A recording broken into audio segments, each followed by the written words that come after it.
evening, I'm Ces Oreña-Drilon. I'm Pauline Verzosa. And I'm Shawn Yao. The big stories tonight. After being accused of pocketing taxpayers' money via questionable flood control projects, 2 contractors and 3 dismissed engineers are now getting the protection of the state. And Vice President Sara Duterte claims a sham welfare check on her detained father at the ICC, supposedly on the orders of President Bongbong Marcos. She says the former president does not need the Philippine government's concern anyway. And several parts of the country are bracing for severe tropical storm Opong as it continues to gain strength. Classes have been suspended in many areas tomorrow, and we have the full list for you later on. Pinapakita nila na gusto nila talaga magsabi ng totoo. Bibigyan na natin yan ng mga security, talaga para ramdaman natin sa kanila na hindi natin sila pinababayaan. 5 people implicated in anomalous government infrastructure projects are now protected witnesses, as the Justice Department put it. But the DOJ made it clear these individuals are not state witnesses just yet. Spouses Curly and Sara Diskaya will now be protected by the state, together with sacked DPWH engineers Henry Alcantara, Bryce Hernandez, and JP Mendoza.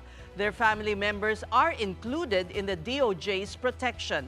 Justice Secretary Boying Remulla confirmed this development, citing the need to ensure these personalities' safety as they continue to cooperate in the ongoing investigation. Remulla said he has already sent a letter to the Senate on the level of protection that will be accorded the 5. Bibigyan na natin yan ng mga security. Papaalam na natin sa PNP yung kanilang kinilalagyan para mayroong roronda sa kung saan man sila naroroon. Talaga para ramdaman natin sa kanila na hindi natin sila pinababayaan.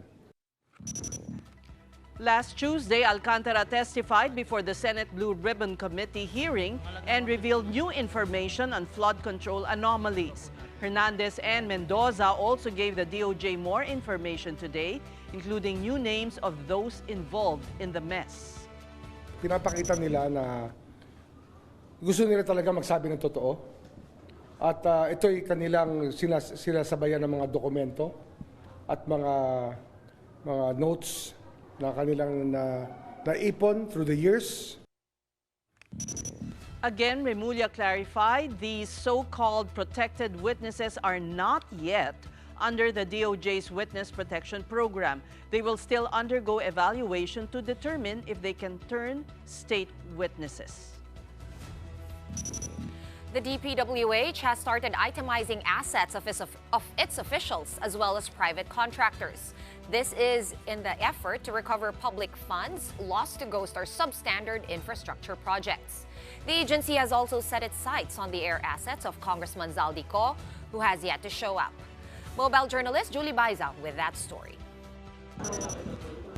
The Public Works Department has issued show cause orders to 10 of its officials. The DPWH is compelling some to explain their alleged involvement in ghost or substandard projects, while others were being asked about their lavish lifestyle, including DPWH NCR Regional Director Gerard Opulencia, Central Visayas' former RD Danilo Villa, and Attorney Brando Raya of Central Visayas. For subpar projects, an explanation is being expected from Gerald Pacanan, former Regional Director of Mimaropa, Isabelo Baleros, former head of the Las Piñas Muntinlupa District Engineering Office, Almer Miranda, Pampanga 1st DE, Gil Lorenzo of La Union, Arturo Gonzalez Jr. and Johnny Protesta Jr., both district engineers in Quezon City. And cited for failure to cooperate with ongoing investigations is Cordillera Regional Director Kadafi Tanggol. These officials have 5 days to submit their written replies. Kung hindi sila sumunod, makakasuhan sila administratively and even criminally. So sumunod na kayo ngayon pa lang. Kung meron kayong mga nagagaman tungkol sa mga proyekto sa iba't iba nyong area, lumapit na kayo sa amin at magsalita na kayo. Huwag nyo nang hintayin yung mangyari sa inyo, yung nangyari kay Alcantara, kay Hernandez, kay Mendoza et al. na nung una, wala akong alam, at kumanta din pala. The DPWH has also asked the Anti-Money Laundering Council to freeze luxury cars registered under the names of 26 DPWH officials and employees, plus private contractors linked to flood control projects worth almost 474 million pesos. The priciest motor vehicles were registered under Sara Diskaya at 218 million pesos and her husband, Pacifico Curly Diskaya, the second at 59 million pesos. Luxury cars of dismissed engineers Henry Alcantara and Bryce Hernandez were somewhere between 670,000 and 35 million pesos. On Wednesday afternoon, Hernandez turned over to the Independent Commission for Infrastructure 2 of his vehicles. His lawyer, Attorney Raymond Fortun, said this signifies that his client is sincere in helping the probe. Si Secretary Remulla had laid down one particular condition, which is that meron dapat na show of good faith na tinatawag, a turnover or a return of the vehicles, the luxury items like watches, no, properties kung merong mga binili, and then of course monies that were obtained through illegal means. Umpisa pa lamang sinabi na namin sa kanya that this is the path that I desired, no, that he would take. Meantime, the DPWH also has its eyes on Congressman Zaldico's air assets worth almost 4.7 billion pesos. These include at least 2 Augusta Westland choppers, 3 Bell choppers, and a Gulfstream plane. Secretary has also asked AMLAC, the NBI, and the Civil Aviation Authority of the Philippines to have these assets frozen as well. On September 24, President Marcos directed government agencies to secure enough evidence against those tagged in questionable flood control projects. The palace says Mr. Marcos wants everyone involved not to escape prosecution. Maniwala po kayo, umpisa pa lang po ito sa mga hahabulin nating mga assets. At hindi po kami titigil ang hindi mabawi ang pera ng taong bayan. Meantime, items are being hauled from the house of Ako Bicol Representative Zaldico in Pasig City. Photos obtained by a source for News 5 show a truck outside Ko's house in an exclusive subdivision loaded with various items. The whole property is surrounded by white tarps. Ko has yet to release a statement on the matter. This location is reportedly where dismissed Bulacan District Engineer Henry Alcantara delivered cash kickbacks to the lawmaker from Bulacan Flood Control Projects.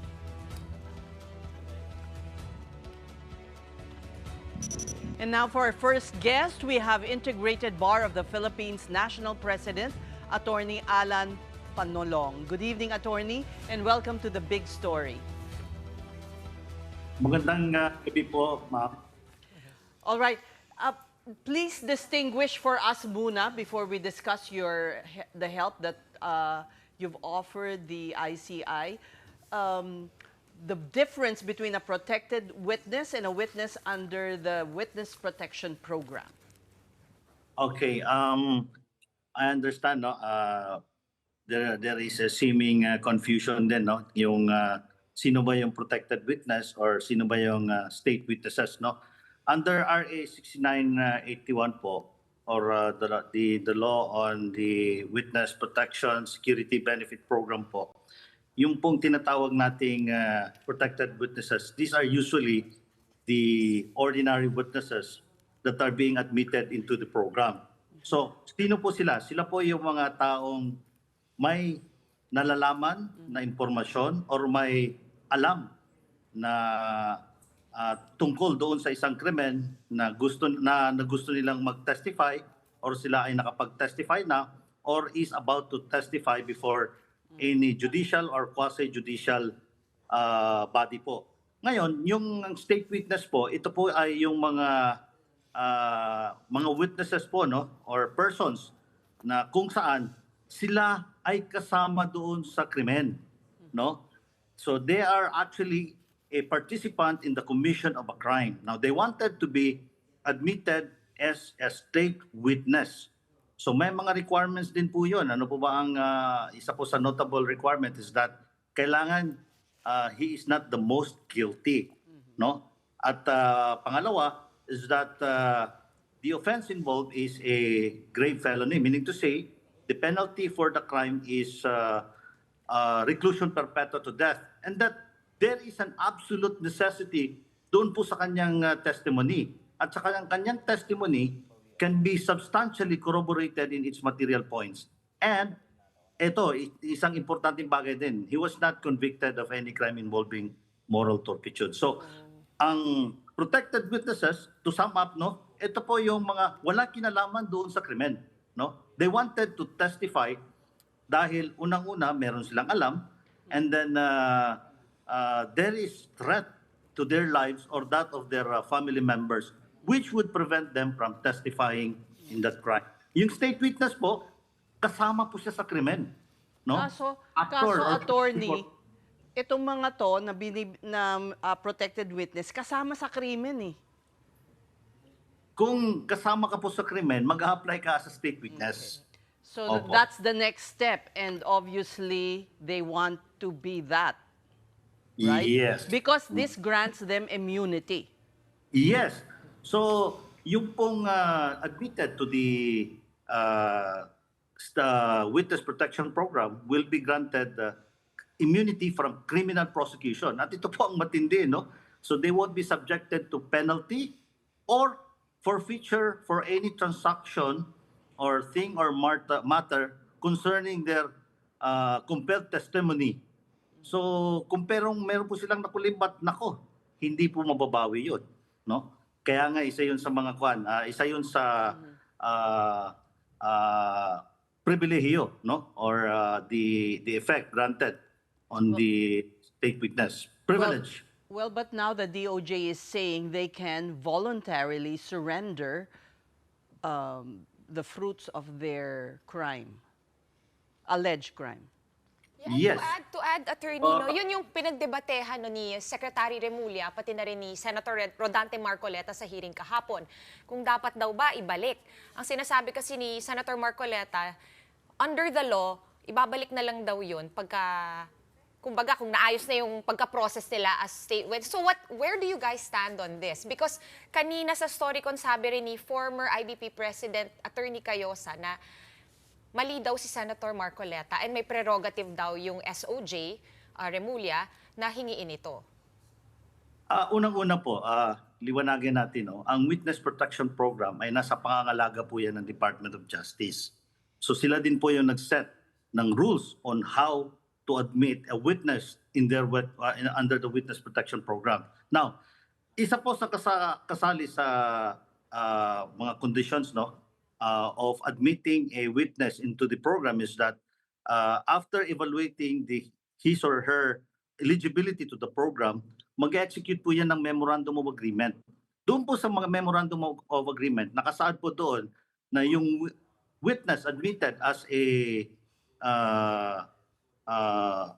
under the program will testify and that he or she will avoid the commission of a crime and to comply with legal obligations and civil judgments. So ano po yung to comply with legal obligations? So applying in that case, in the present case, alam naman po natin na umamin yung mga karamihan ng mga witnesses na meron po silang allegedly, meron po silang nakulimbat, meron po silang kinita, which under the law, they are not entitled thereto because it was a proceeds of the crime. So therefore, it is incumbent on their part, no, to surrender or to return that illegally obtained wealth, no? Because it's a fruits of the poisonous tree. Fruits of the crime. Yung pong, So, because if hindi po yan naisauli, isa po yun sa pribilehiyo eh. Nasa batas po yun eh.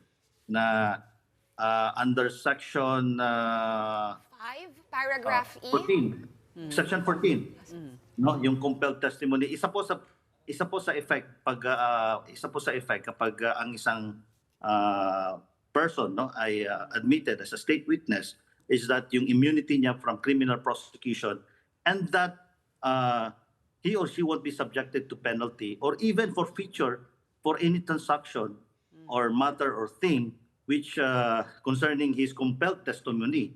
So mawawalan po ng habol, no? Hindi po natin mahahabol yung kung ano man yung nakulimbat niya. So it is part of the law that they automatically forfeit the fruits of their participation in the crime? Yung pong forfeiture, yun nga po may protection siya against forfeiture Protection yeah. against forfeiture. Yeah. I see. To clarify, Attorney, sorry, before you carry on, is it kanina kasi nabanggit ni Attorney Cayosa yung Witness Protection Law Section 5, paragraph, di ko lang sure kung D or E. Parang Yes, yes. yun yung kino-quote niya. Ang sinasabi po nga ang sinasabi po niya is yung Section 5 paragraph D, which is to comply with legal obligations. Ito po yung sinasabi natin na the persons applying for witness protection, no, na once they are admitted, they are obliged to comply with legal obligations. Ano po yung legal obligations, no? There are interplaying doctrines po involved in here, no, like the principle of the unjust enrichment. Kumbaga, nakinabang ka sa isang bagay na wala ka namang karapatang makinabang doon. So, kinakailangan, isauli mo yun. Oo. So, in this case, umamin po yung mga persons involved that they benefited from a crime, no, which is illegal, and therefore they are legally and morally bound to return to the state in order for them to be admitted. Attorney, it contradicts what you were saying earlier, that they are protected from forfeiture. Paano yun? If there are two contradicting sections. Yes. Ayun po ang effect nung pag na-admit na siya sa state witness. Ito po, ma'am, is yung binabanggit po natin sa Section 5, yun yung agreement ng Secretary of Justice together with yung applicant for state witness. Kumbaga, isa po sa kanyang obligasyon yung recipient, no, yung magiging state witness is for him or her to comply with legal obligations. Bakit po? No? Kasi pag hindi niya na-comply yun, and naturally, the application will be denied. And secondly, pag hindi rin po natin mahabol yun, naku, wala na po tayong habol doon. Dahil yun na nga, ang sinasabi natin under Section 14, since it was a compelled testimony, so ang the state witness enjoys criminal prosecution. Another thing is... So mali si Senator Marcoleta? Ang sinasabi ko po, tama po yung idea ni Secretary Remulla in asking them to return whatever they receive from that procedure to crimes. Which is what which is the opposite of what Senator Marcoleta is insisting. Apparently. Okay, Attorney, let's go to the cases that could be filed here. The IBP has teamed up already with the Independent Commission for Infrastructure. And just recently, the NBI did recommend already filing itong indirect bribery, pati malversation of public funds against 6 individuals. Pero ang tanong ng marami, Attorney, bakit hindi plunder? Is it because it's easier to prove itong malversation, pati yung indirect bribery, and easier to secure a conviction? Well, it depends po on the evidence that they have gathered. Kasi ang plunder is very specific. If the amount involved, no, is more than 50 million, so that's automatically you can file a case of plunder. So probably, I am not really aware of what kind of the facts, no, exact facts of what the NBI has filed against these people, no. Kaya indirect bribery ang kanilang final. So we have no idea po. And again, yung plunder kasi medyo mahirap din patunayan Kasi there must be proof that the accused actually received that amount of money, which is a fruit of a crime, no? Now let's go back to the partnership that you have made with the ICI.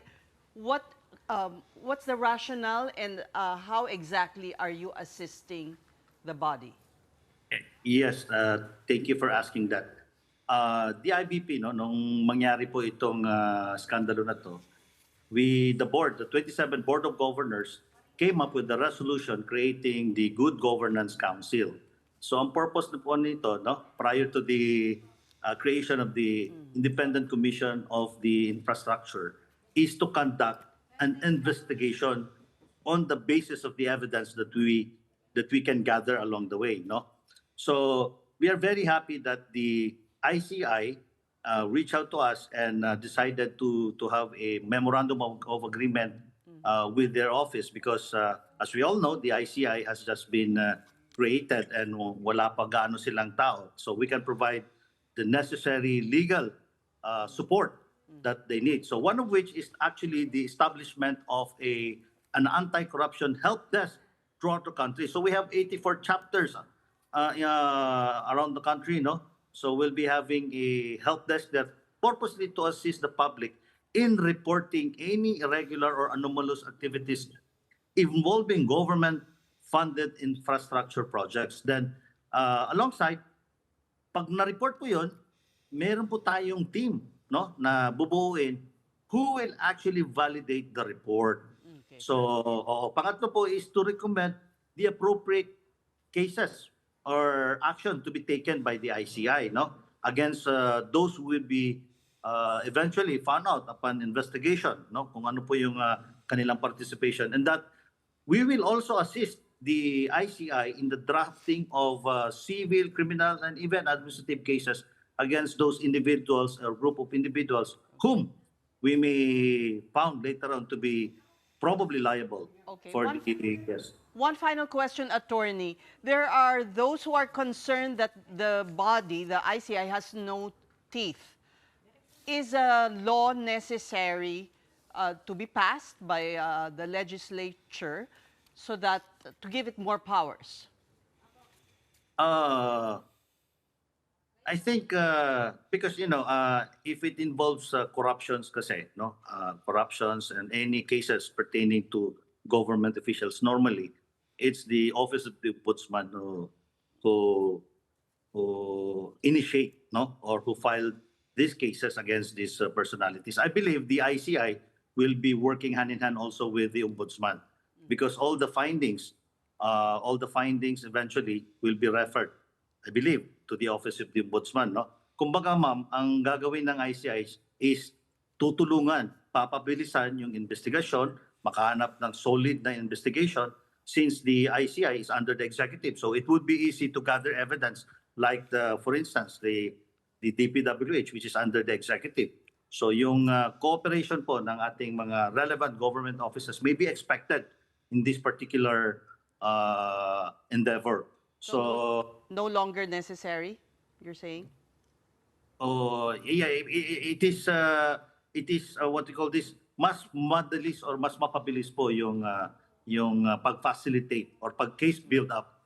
Then eventually, if it decides to file the cases, so it should be done in the proper forum. So it might be, of course, to the office of the ombudsman for those government officials, which will, depending on the jurisdiction, sa regular court ba or sa sandigan bayan. All right, we thank you for talking to us. That was IBP National President Attorney Alan Panolong. All right, we're just going to take a quick break, but coming up, Senator Bato de la Rosa could not contain his emotions as he delivered a privileged speech earlier today. Find out why when the big story returns. Keep it here on One News.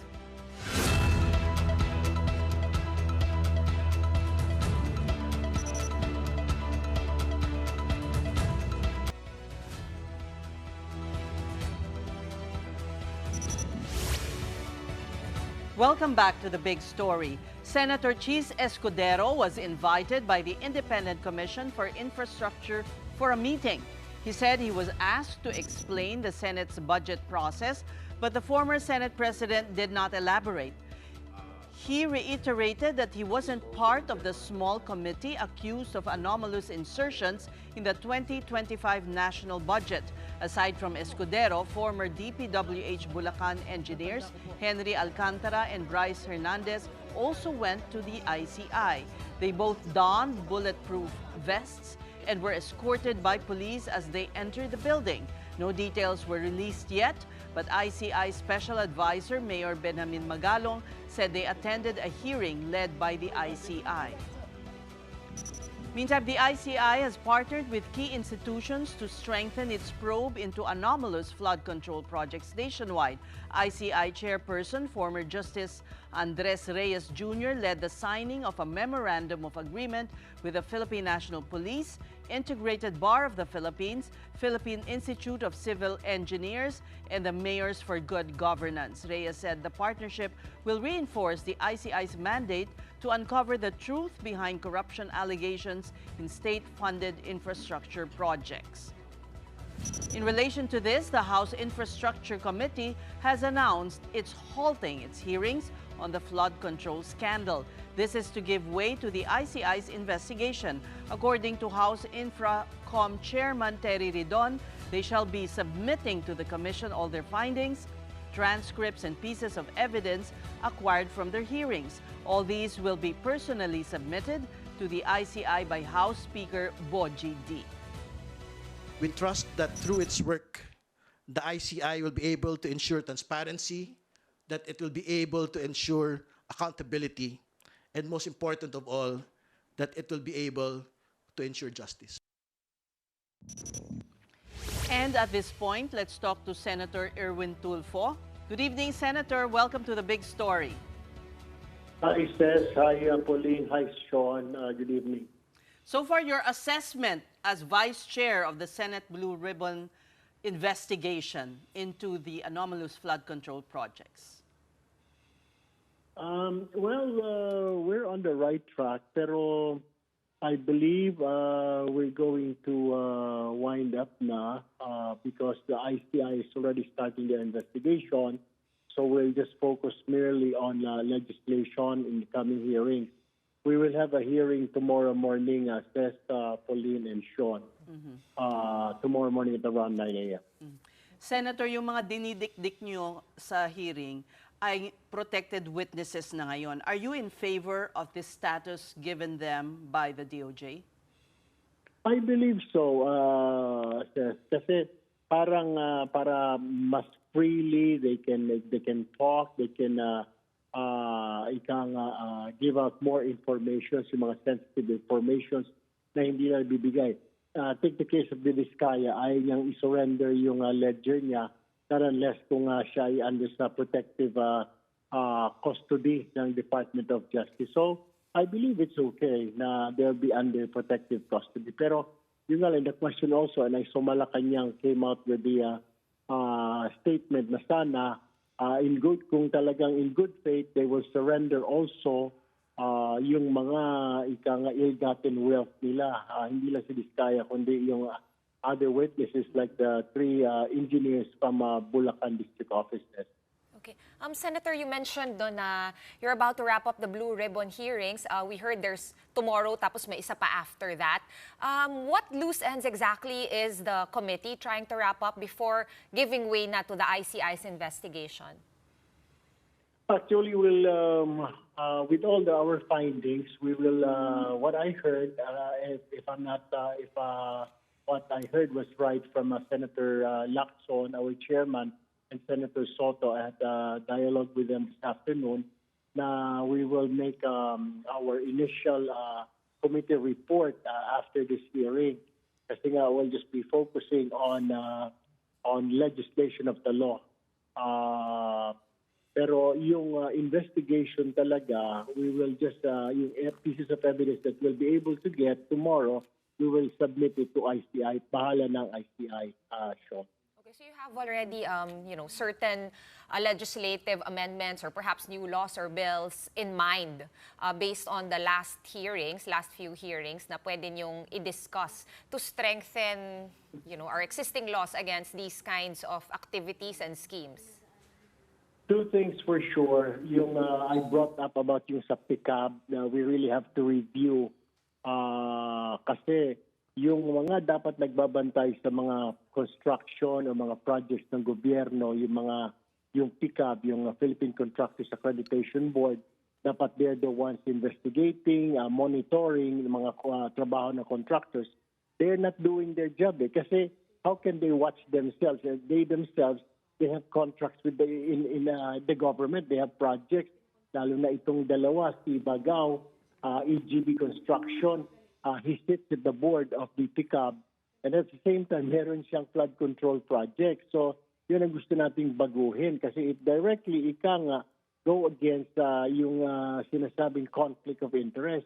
Yung second na dapat ayusin din yung sa NEP, na dapat politicians will not be allowed anymore to dip their fingers or to make pakialam dito sa creation or formulation or paggawa ng net expenditure program because that is the budget of the president. Bakit makikialam ang politiko dyan? Kasi we found out dito sa 2025 NEP, we found out na dito pa lang nakialam na yung mga politiko. Dapat, kung may insert ka, dapat sa second reading na sa House or hindi kaya sa Senate, dapat doon maglagay ng mga yung mga projects na gusto mong pagawin doon sa district mo.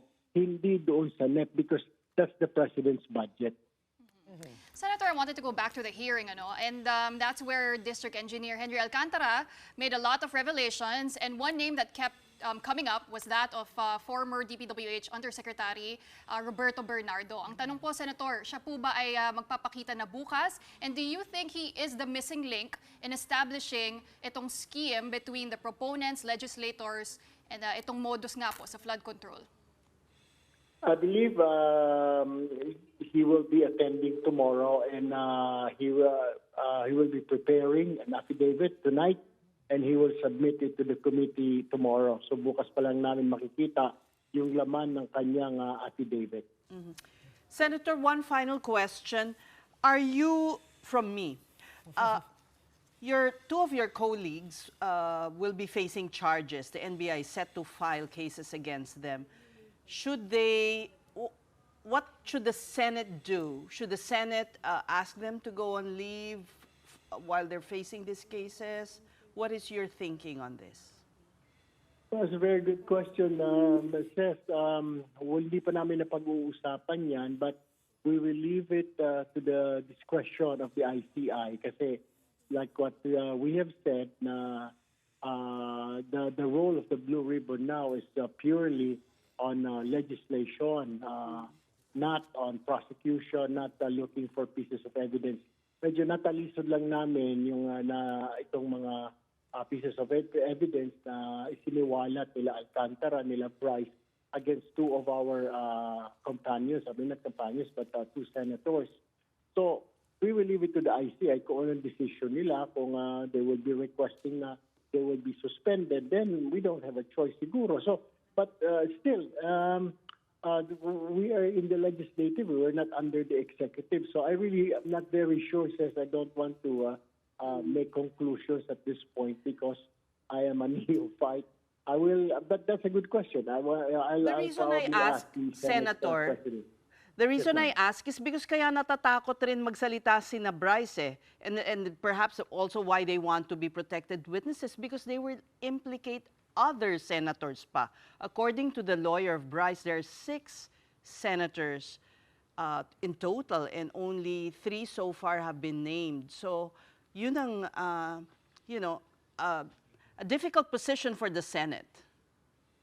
Yeah, kaya nga when I was asked last week, sabi ko nga kung okay sa akin ang ICI na lang mag-imbestiga, parang ika nga, siyempre mga tao, they will think na, kami kasama niyo yan bakit hindi niyo ma-imbestigahan niya? True enough, Moises, kasi kahit yung Congress, kasi may pinatawag kaming parliamentary courtesy, hindi namin mapakatawag yung mga congressman na kahit nabanggitin ni Bryce yan sa harap namin, kasi nga may yung tinatawag natin parliamentary courtesy. So, ang sa akin, mabuti nga nandiyan yung ICI, and then we will just leave it to the ICI. Tapos kami naman, is lahat ng mga pieces of evidence namin, turn over namin sa ICI. Tapos, I believe, wala na silang excuse ngayon dahil meron na silang, they're under custody of the Department of Justice. Siguro, it's high time na they will have to spill the beans na yung kung sino pa mga alam nila, kung sinasabi na 6 more senators, then so be it. Wala tayong magagawa, Mr. Okay, and naging viral ka rin, Senator Erwin, no? since yesterday. They're calling you the last law bender. Napakadaming memes sa social media. I'm sure you've seen some of them. Nagkaroon din po kayo ng back and forth ni Senator Robin Padilla. Would you like to explain ano po yung naminin nyo? Baka na-mix lang yung words. Was that what happened? Or what did you really mean when you said na... I'll take it back. I mean, what I will not take back is the... bending the law. Dapat the right word or sentence was bending the law for humanitarian reasons, mission, not bending the law to please the people. It should be bending the law for humanitarian reasons. Kasi there's a saying, Ms. Shawn, that the welfare of the people is the supreme law. The Latin, it says, salus populi is supremo lex. That's the translation. The will of the people or the welfare of the people is the supreme law. Yun ang ibig kong sabihin. So if it is the welfare of the people, so you can bend the law if it's the welfare of the people. Yun yung hinihingi ng mga tao. That's wrong words lang yung nagamit ko siguro. Yung bend the law, sabi ko, to please the people. That's wrong. It should be bend the law for humanitarian reasons. And what are these humanitarian reasons? Yung welfare of the people, Ms. Shawn. That should have been it. It's okay, Ms. Shawn. I mean, it's part of the job. It's part of the territory na you get bashed as a politician. Dapat hindi tayo maging balat sibuyas.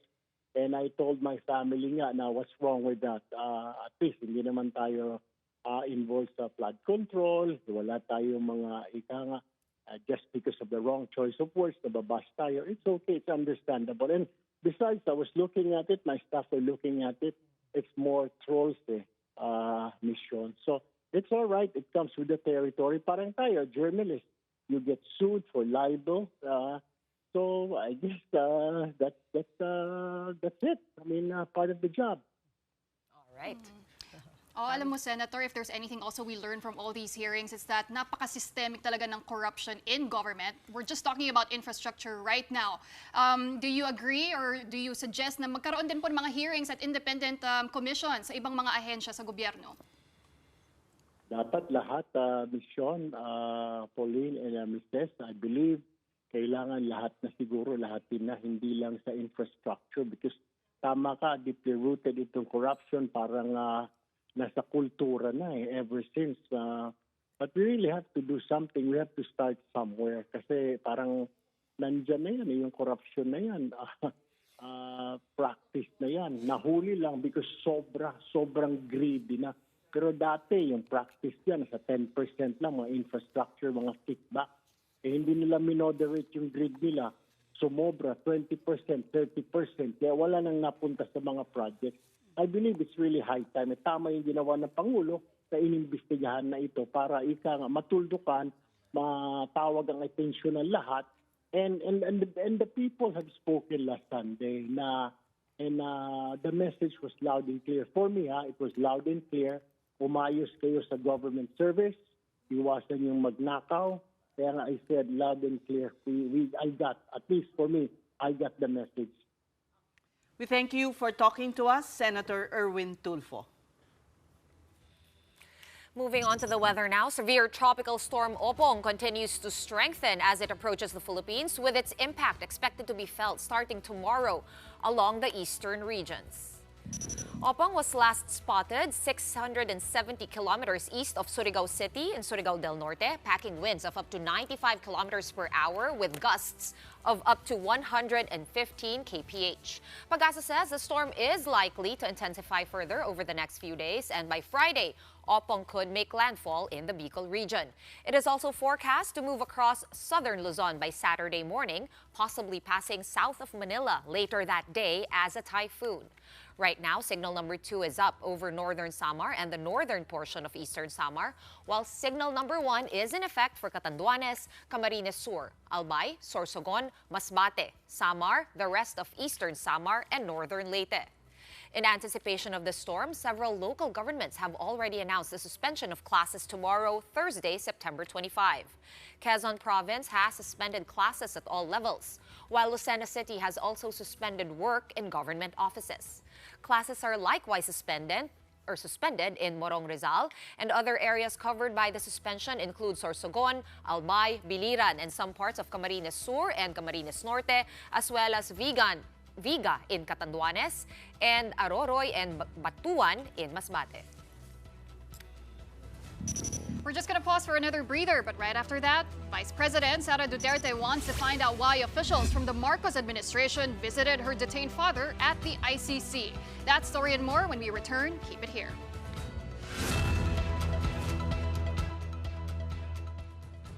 Founder Tony Meloto's life work and legacy now in peril. He's accused of sex trafficking by two of his former male students. Saint? Sinner? Or a mere man who, like everyone else, has battles to fight? Listen to the stories of his accusers and defenders in and outside the place where the sexual abuse supposedly happened. This is Enchanted, not a fairy tale. Catch it on Saturday, September 27 at 7:30 p.m. only on One News. All sides, all the time.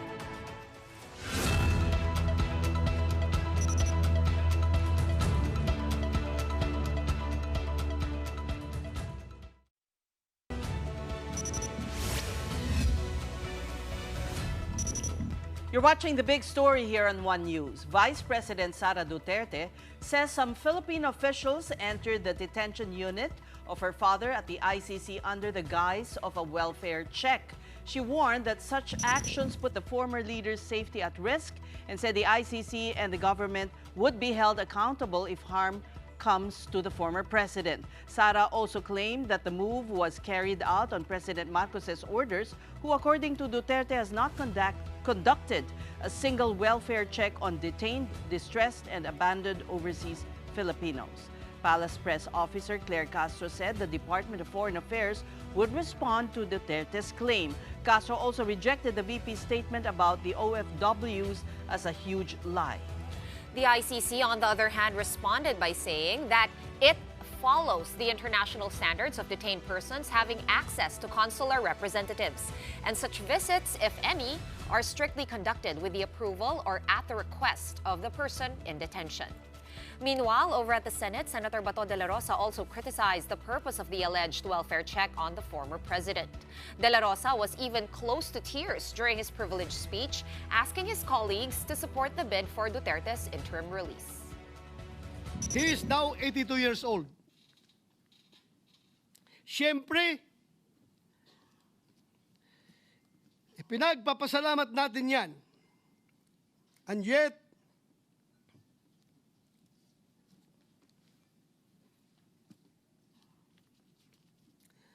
if we accept the fact that he may not have long,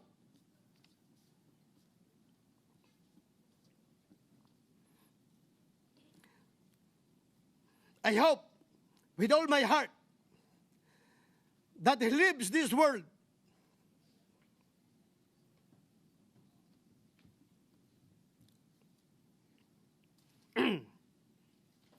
not in the presence of officials who visit him on the pretext of a pseudo welfare check, but instead in the company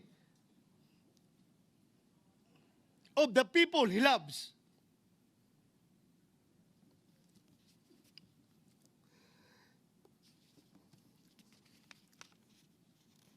And who truly care for him.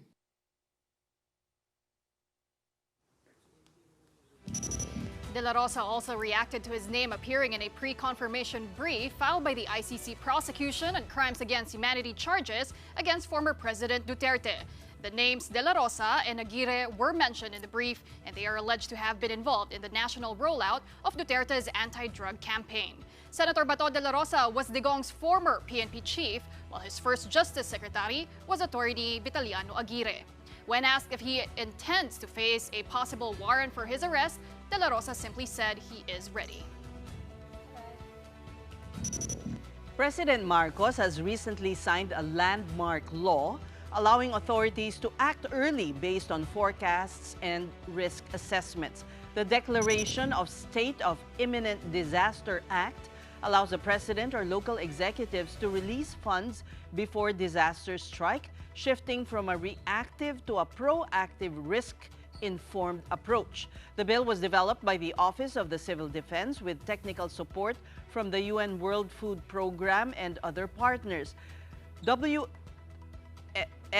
Philippines Representative and Country Director Regis Chapman says that with an average of 20 typhoons each year, the law is expected to save lives and reduce costs of emergency responses. And joining us live in the studio is Regis Chapman himself. Welcome to the Big Story. Thank you very much. Thank you for having me. Well, the timing could not be more perfect to have you here on the program because we're about to be hit by a really strong typhoon. So tell us how this imminent disaster act works. Right, so we refer to it also as the Anticipatory Action Act. It's maybe an easier way to say it, or AA Act. And effectively, as you mentioned, what anticipatory action does is it helps to reduce the impacts of forecasted hazard. So it uses early warning systems, early warning information in order to trigger specific and timely actions and importantly, releasing predetermined financing. Now that in turn allows communities to be able to better prepare and to protect their lives and livelihoods, their assets, and their food security, amongst other things. The measure identifies certain areas around the country. Why is that necessary? Yeah.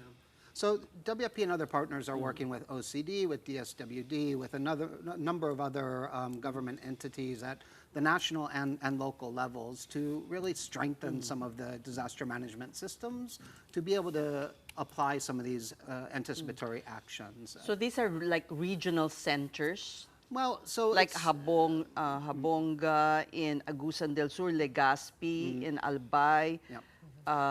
So it's based on level of vulnerability. So we know the eastern seaboard. So you identified these areas as the most vulnerable. Well, these are priority areas because of their exposure, particularly to storms. So as we're seeing now, as we saw last year with a number of typhoons over 25 days, there are areas that are more traditionally impacted by typhoons. But it's not only for typhoons. There are other shocks. There's droughts. There's earthquakes. Anything that has a degree of predictability, anticipatory action can support. But I think what's important to note is this isn't really new in a way. True. Government does this. So you mentioned in an earlier segment, closing of schools. That's anticipatory action. DSWD pre-positioning family food packs around the country. Warning of storm surges. Preemptive evacuation. Exactly, opening shelters. Now what makes this different is this is actually, the Philippines is breaking new ground here. This law institutionalizes AA. This is a first of its kind anywhere in the world. And so while governments around the world take anticipatory action, what's often missing is some of the last mile delivery. So that predetermined financing is key. But what this law will also help to do is not only to open the shelters and to close schools or close government offices, but it can also allow a degree of assistance before a disaster hits. As we saw last year with some of the typhoons and the significant flooding that takes place afterwards, accessing impacted communities can be difficult. Trucks can't get through, roads that are inundated. So by having some of that assistance go to the most vulnerable before an event happens is one of the game-changing aspects. Regis, help us picture how this looks like on the ground. Like what changes are we going to see? Is it like, for example, before, when after the storm, when the storm leaves, we see the most damaged areas and then they have to request for like an emergency or state of calamity fund. Is that now going to be a thing of the past because they get the funds up front, or is it a completely different thing? It's complementary. So again, as I mentioned, this can help to reduce the impacts, but it doesn't stop those impacts, right? So a vulnerable household living in substandard housing materials, that house with a significant storm is still going to be damaged, right?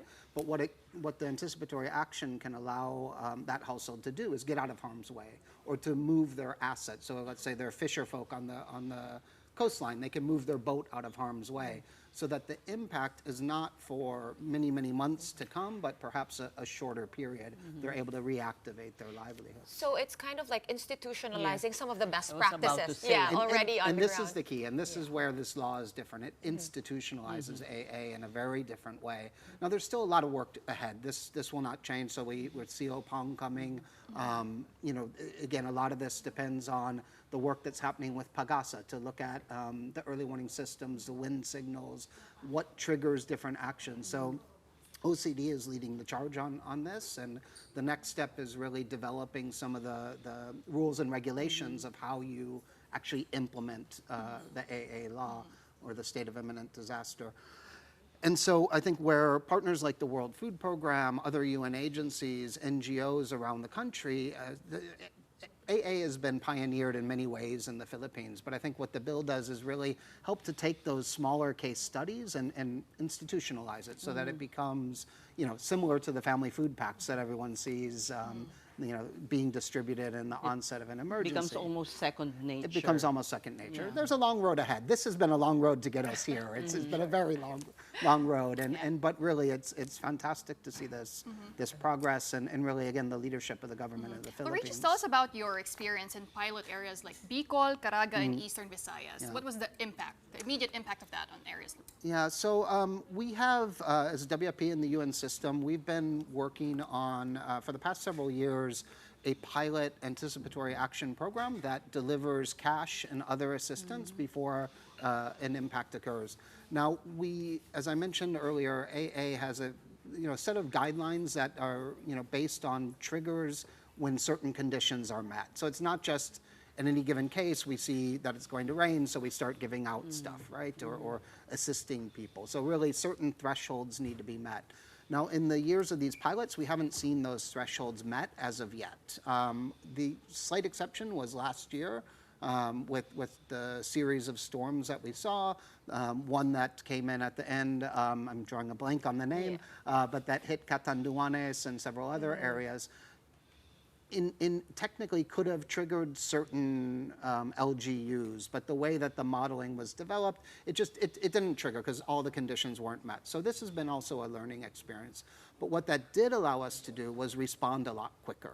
And now one of the things that the World Food Program has been doing is working with the DSWD to piggyback on the 4Ps program. So again, the 4Ps program is a well-established program. It's, I think, the second largest social protection program anywhere in the world. It targets the most vulnerable people within a community. And we know this from experience in the Philippines and around the world, that the people who are most impacted when storms and other events hit are the poorest and most vulnerable. So rather than waiting and going out and assessing and figuring out who should get exactly what, being able to respond quickly and get cash in the hands of impacted populations is so critical to helping them get back on their feet. More nuanced and targeting program can follow that, but what we were able to do because of all those investments in anticipatory action last year is within days after first Christine hit, we were able to start getting cash out to 4Ps beneficiaries in partnership with DSWD.